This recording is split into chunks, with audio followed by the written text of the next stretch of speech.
gentlemen, welcome to the Phillip Siddiq Show.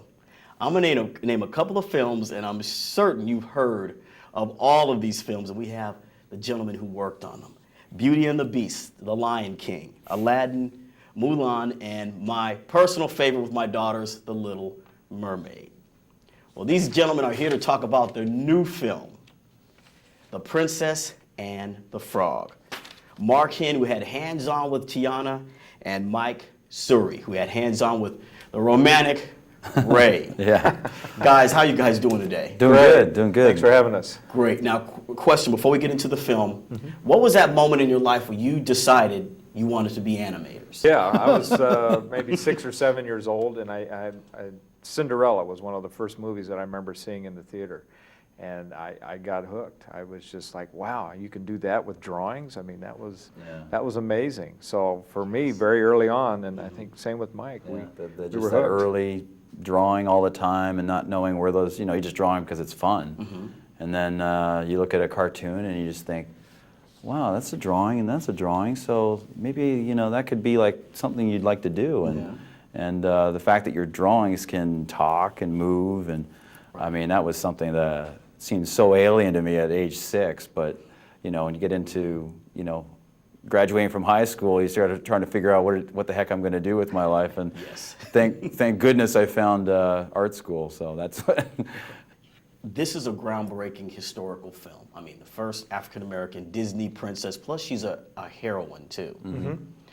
Were you careful with certain sensibilities to draw her? Because I tell you, I took a group of little girls and little boys, and they loved it. And of course I did too. Well, good. I mean, for me, I spent a lot of time just observing, and my first question is, well, what's attractive? I mean, I knew she had to be attractive, obviously. So I spent a lot of time. I was always afraid somebody was going to haul off and smack me because they were like, why are you staring at me?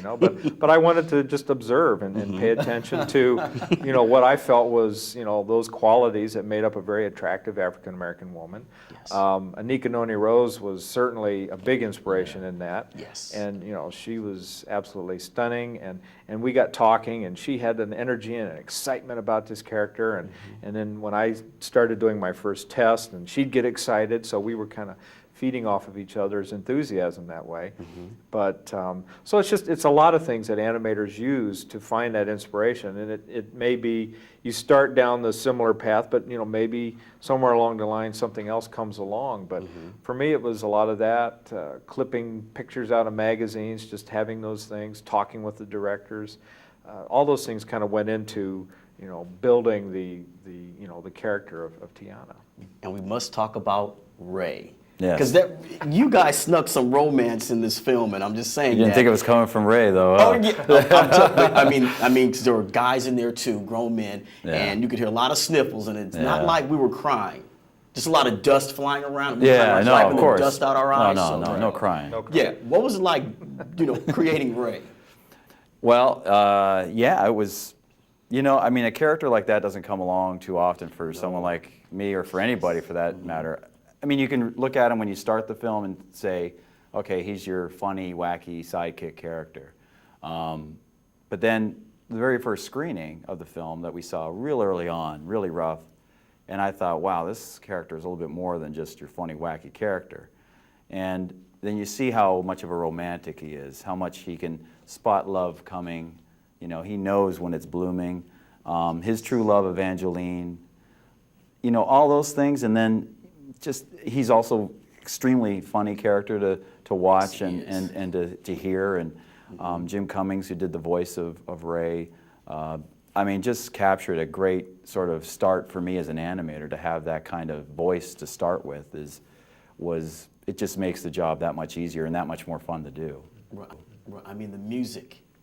And just the colors, and even back to Tiana. I mean, I even noticed the little blush on her cheek. Right. Yeah, it was just so amazing that it looked so great. Yeah. A lot of people have reacted to that. I mean, they've said this is really a beautiful movie, and I think that's a big credit to our art director, Ian Gooding.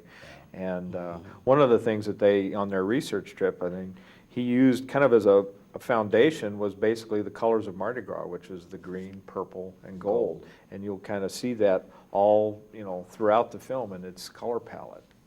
There was a couple of scenes, I think it was one where the stars were going through the sky. And as I said, I took these youngsters and they were, and I just said, they got what I got when I watched these films. I mean, this is definitely going to be a classic. Now, quickie, the tech stuff. How did you put these, so this is 2G animation, right? It's 2D, yeah. 2G. How did you, what things did you use? I mean, with tablets or? You got this thing called paper. And a Yeah. I mean, this pencil. other thing called pencil and a pencil sharpener. Yeah. Those are our tools of our trade. That's it. So it gets us, you know, if kids are at home and they want to animate, just grab some paper and Find just a start. pencil. Yeah, you can make flip books. I mean, that's pretty much how it's done. I mean, beyond that, it goes into a more technical place after us. But our job, I mean, since it was done in Snow White, it's really the same job. It's just requiring a lot of us to sort of bring what they've hired us to do and our training and background as artists and trying to apply to this film and to the characters. And yeah, I wish there was a tool out there that would make it, you know, a little easier at times. But you know, it's such a fun way to work. Yeah, it is. We have to wrap this up. They're giving us a sign. We just had Mike Surrey and Mark Henn, almost the stars of The Princess and the Frog. I go out, see it, support. I think you're going to love it. Great film. Guys, thank you so much. Thanks, Phillip. Thank you so much. Thanks, man. Appreciate it.